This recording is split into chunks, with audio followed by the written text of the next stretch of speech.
reconnaissons que par nos efforts, nous ne pourrions pas être sauvés. Nous reconnaissons que sans Jésus-Christ, on ne peut pas être sauvé. Ça, c'est un type d'humilité avant que nous recevions le salut. Maintenant, il y a un autre type d'humilité dont nous avons besoin pour pouvoir dire que Jésus-Christ est notre Seigneur. Parce que dire que Jésus-Christ est notre Seigneur n'est pas quelque chose qu'on peut dire au bout des lèvres. Je vous fais une exhortation avant d'entrer dans l'enseignement, en fait. Dire que Jésus-Christ est notre Seigneur n'est pas quelque chose à dire des lèvres. C'est une action à faire pour démontrer à nous-mêmes et à Dieu qu'il est notre Seigneur. Jésus pourra dire, je crois dans Luc 6, verset 46, vous m'appelez Seigneur, Seigneur, mais vous ne faites pas ce que je dis.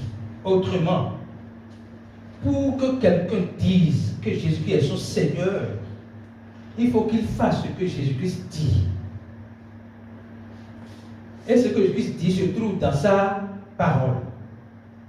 Autrement, il faut qu'il marche par la foi, qui veut dire marcher par l'esprit, qui veut dire marcher par la parole. Il y a la parole qui se trouve dans la Bible, comme il y a les paroles qui nous disent directement. Donc, l'humilité ici, c'est faire ce que Jésus dit de faire. Maintenant, quand tu ne te soumets pas à ce que la parole te dit, en réalité, tu ne peux pas dire que Jésus-Christ est ton Seigneur. Vous comprenez ce que je dis? Quand tu ne te soumets pas à ce que Jésus-Christ te dit de faire, Jésus-Christ est bel et bien ton sauveur, mais tu ne peux pas dire qu'il est ton Seigneur. Parce que s'il est ton Seigneur, tu fais ce qu'il te dit. Imaginez un roi dans un royaume qui dit à ses sujets, je mets sujets, nous ne sommes pas des sujets, okay? Nous sommes des enfants de Dieu. Un roi dans son royaume dit, à partir d'aujourd'hui, voilà comment je voudrais que vous fassiez. Et vous ne faites pas ce que vous avez fait. Vous dites, vous êtes en rébellion contre le roi, même s'il est votre roi. Vous comprenez? Donc, prendre Jésus comme sauveur, c'est croire en ce qu'il a fait. Le reconnaître comme Seigneur, c'est faire ce qu'il nous dit de faire. Pourquoi cette exhortation? Parce que nous entrons dans une série qui porte sur le bas des péchés. Et nous savons que chacun de nous ici, nous avons des défis à manifester le pardon des péchés.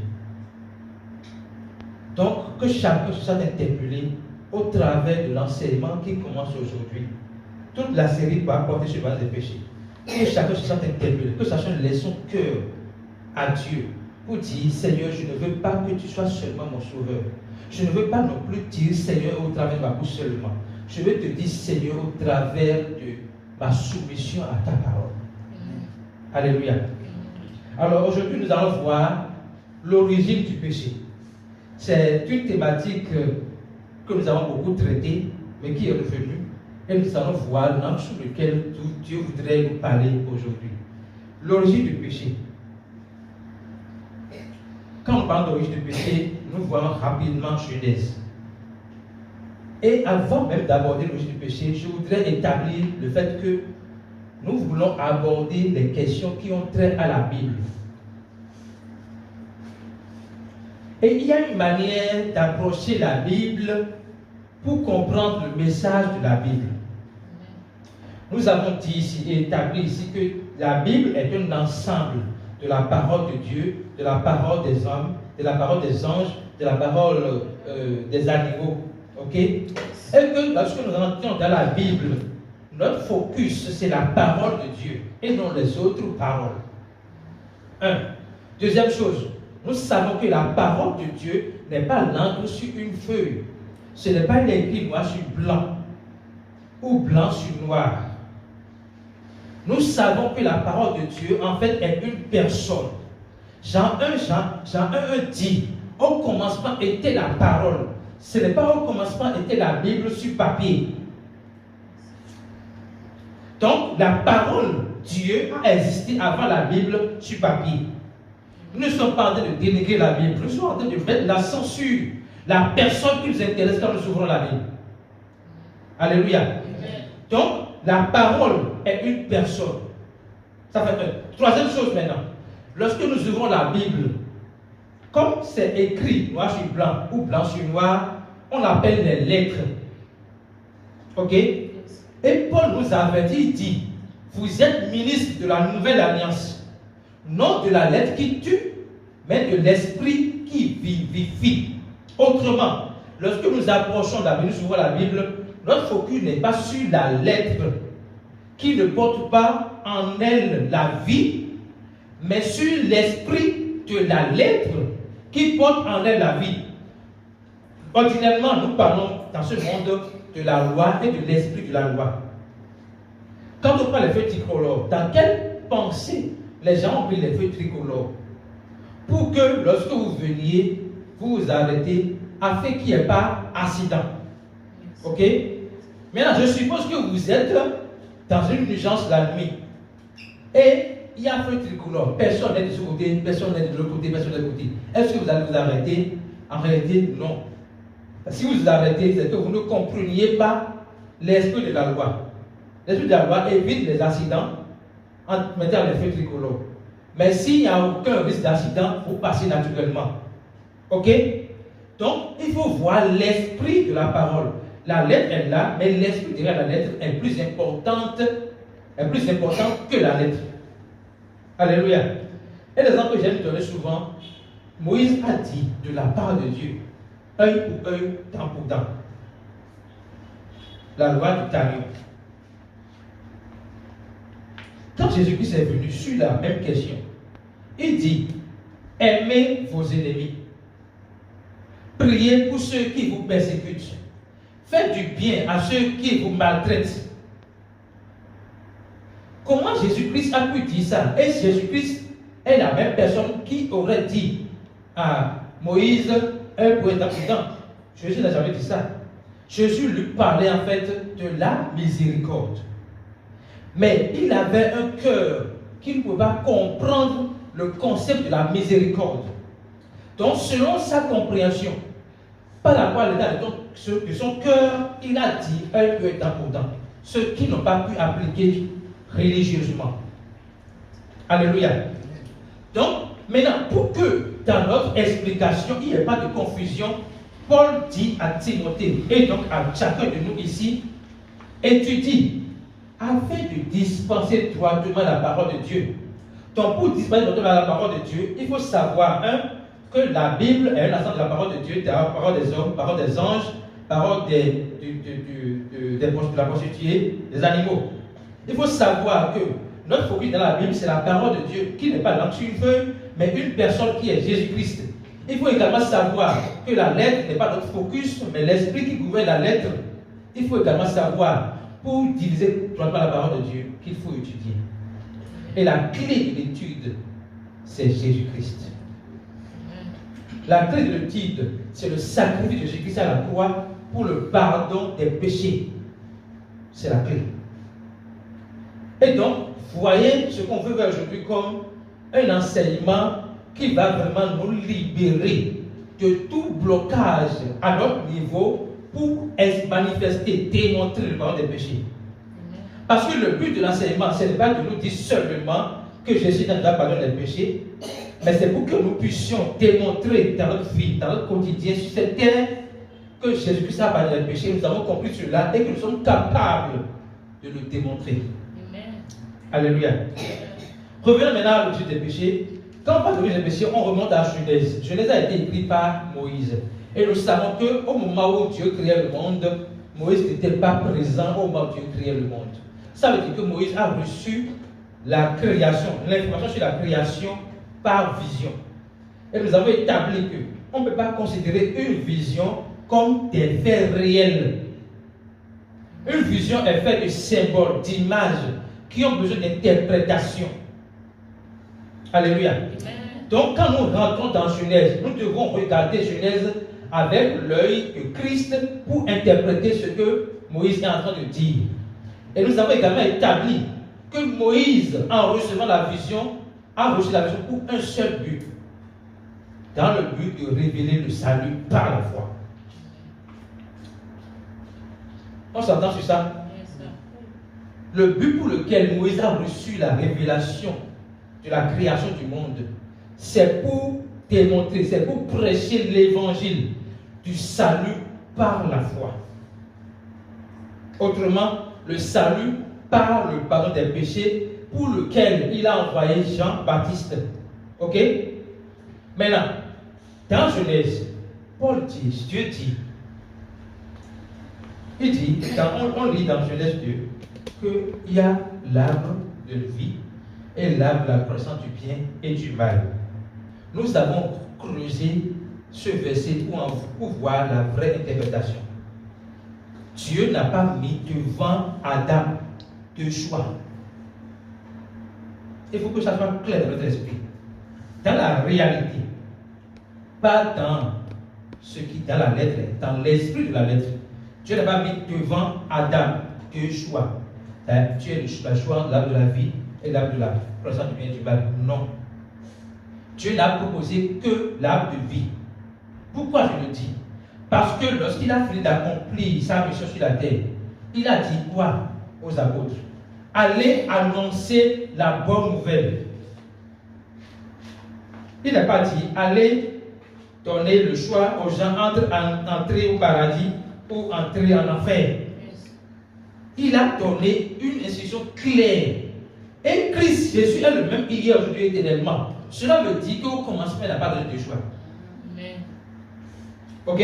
Un seul choix. Il a donné l'arbre de la vie. Maintenant, Moïse a besoin d'expliquer, si tu ne choisis pas l'arbre de la vie, quelle est la suite? Donc, pour expliquer cela, il a mis l'arbre de la connaissance du bien et du mal, que Dieu n'a pas créé. Ok? L'arbre de la vie représente Jésus-Christ. Et l'absence de Jésus-Christ, c'est la mort. Dieu n'a pas créé l'arbre de la connaissance du bien et du mal, parce que Dieu est lumière et en lui, il n'y a point de ténèbres. Si Dieu n'a pas de ténèbres en lui, comment il peut proposer quelque chose qui contient le mal? Impossible. Donc, Dieu dit à l'homme, choisis la vie, choisis l'arbre de la vie et tu vivras. Cependant, ne pas choisir, c'est choisir. Amen. Ne pas faire le choix de l'arbre de la vie, c'est choisir le contraire ou l'opposé de l'arbre de la vie. L'absence de la vie, c'est la mort. C'est pour cela que Dieu leur dit, si vous ne choisissez pas la vie, vous mourrez. Ce n'est pas qu'il est en train de dire, je vais vous tuer. Non.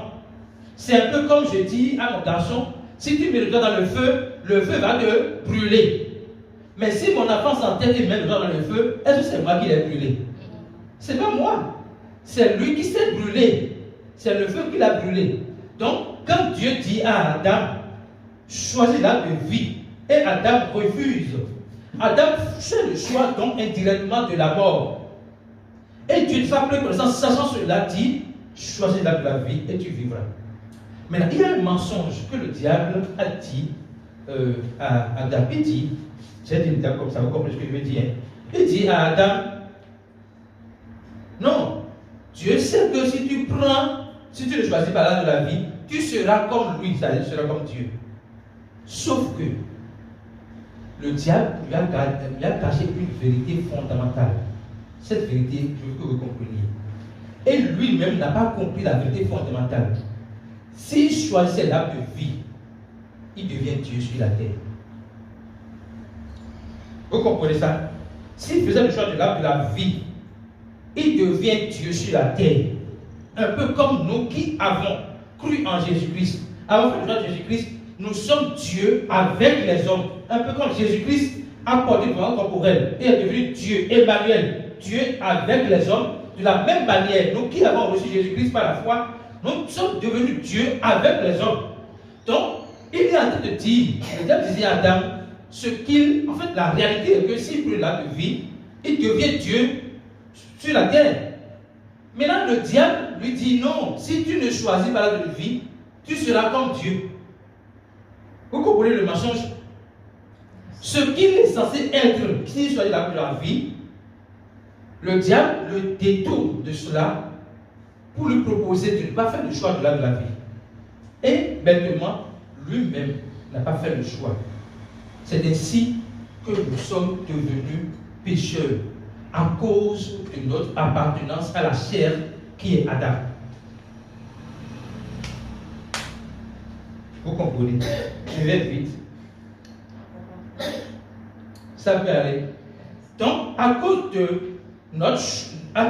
Adam, qui a refusé de choisir l'arbre de la vie, qui est Jésus-Christ, qui est la vie, nous sommes devenus pécheurs. Romains 3, verset 23. Car tous ont péché et sont privés de la gloire de Dieu. Car tous ont péché et sont privés de la gloire de Dieu. Et dans Romains 6, verset 23, on dit que le salaire du péché, c'est la mort. Autrement, à cause d'Adam, nous avons hérité la nature pécheresse en étant très innocents. Écoutez bien ce que je veux dire. À cause d'Adam, nous avons hérité la nature pécheresse en étant très innocents.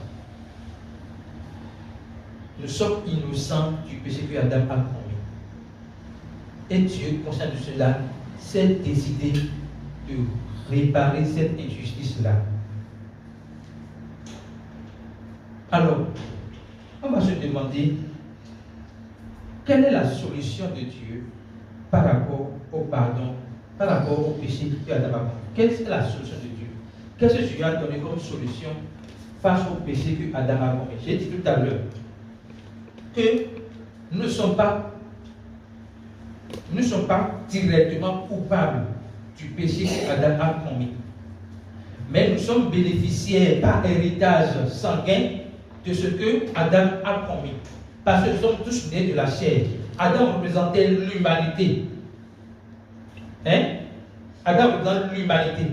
Vous avez compris tout à l'heure. Mais nous sommes tous nés de la chair. Étant donné que nous sommes nés de la chair, nous sommes pécheurs. David a dit dans le ventre de sa mère, depuis le ventre de ma mère, je suis pécheur, alors qu'il n'a pas encore menti. Donc, ce n'est pas lié à une action, mais c'est lié à une nature héritée. Et Dieu, dans sa justice, décide de nous donner un nouvel héritage. Alléluia. Et qu'est-ce qu'il a fait? Jean 1, verset 29. Jean 1, verset 29. Oui. Le lendemain, oui, il vit Jésus venant à lui. Et il dit, voici l'agneau de Dieu qui ôte le péché du monde. Il vit Jésus venant à lui et il dit, voici l'agneau de Dieu qui ôte le péché du monde. Pourquoi Jésus vient ôter le péché du monde? Si, avant que Jésus ne vienne ôter le péché du monde, ça veut dire que le péché a fait son entrée dans le monde. À quel moment? Romains 5, verset 12. Par un seul homme, le péché est entré dans le monde. Et par le péché, la mort. Et la mort s'est étendue sur tous les hommes, parce que tous ont péché. Par un seul homme, le péché est entré dans le monde. Et par le péché, la mort. Et la mort s'est étendue sur tous les hommes parce que tous ont péché. Qu'est-ce que je veux que vous voyez là? Ce n'est pas par le diable que le péché est entré dans le monde. Ce n'est pas un seul homme que le péché est entré dans le monde. Ce n'est pas le diable. Ok? Ça veut dire que avant que le péché n'entre dans le monde est sans péché. Quand tu as créé l'univers dans Genèse 1, verset 1 jusqu'à la fin, il a dit tout était très bon. Ça veut dire qu'il n'y a pas le péché dans le monde que tu as créé. Le péché a fait son apparition quand Adam a douté de la parole de Dieu. Adam n'a pas cru en ce que Dieu lui a dit. C'est ainsi que le péché a fait son apparition. Adam n'a pas cru en ce que Dieu lui a dit. Et c'est ainsi que le péché a fait son apparition dans le monde. Alléluia. Amen. Et par ce péché, la mort. Et la mort s'est étendue sur tous les hommes. Et dit, parce que tous ont péché. Le processus. Le péché fait son entrée dans le monde. Par le péché, la mort. Et la mort s'étend sur tous les hommes. Donc, Dieu va vouloir sauver combien de personnes? Le monde entier. Ce n'est pas une partie. Donc, Jésus vient maintenant et dit, voici l'agneau de Dieu qui ôte le péché du monde. Est-ce qu'il a ôté? Il est en train d'ôter, ou bien il a déjà ôté? Il a déjà ôté. La parole a dit, tout est accompli. Jésus-Christ a réellement ôté le Dieu du monde. Maintenant, il a ôté le Dieu du monde en tant que qui? C'est ça, on va voir ça. En tant que qui? 1 Corinthiens 15, verset 45 à 50. 1 Corinthiens 15, verset 45 à 50. En tant que qui il a ôté le Dieu du monde? Je disais tout à l'heure que Adam représentait l'humanité. Mais Jésus représentait qui? Lisez s'il vous plaît. 1 Corinthiens 15, verset 45 à 50.